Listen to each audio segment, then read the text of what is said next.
afternoon when Leah Schrodak, who was the principal of the school at the time, came in, stood in front of her class.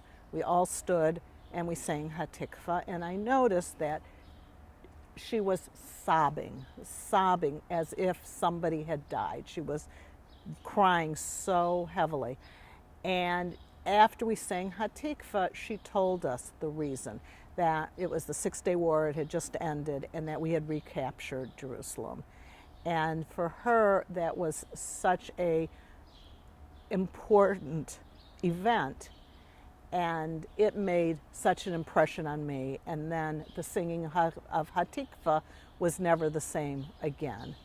And then I had the opportunity many years later to speak at her memorial service, and had the opportunity to tell the story that as a young child, her reaction to the singing of Hatikva made a huge impression on me, that to this day, as I stand, always very still, very erect, singing Hatikva, I think back at that day when Leah Schrodak sang Hatikva.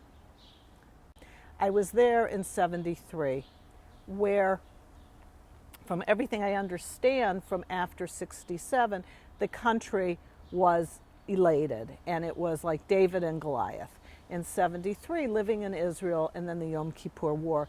And then, if you recall, there were all of the terrorist attacks. The country was in mourning. And I was there from August of '73 to August of '74, living in Israel. And it was a total different mood than the Six-Day War. I was there. I landed on the day of the Entebbe, where they took over, and the rescue. So again, it was almost like '73. They had come out of that morning in Entebbe. Been back several times, was there during one of the Intifada, I think a couple of the Intifada, different mood. And so Israel today is so different than the Israel of my ideology, because in '67 I had such a strong idealistic view of Israel as a young, very Zionistic, planning to make Aliyah child as I progressed, and then saw a lot of the warts, etc., as I got older.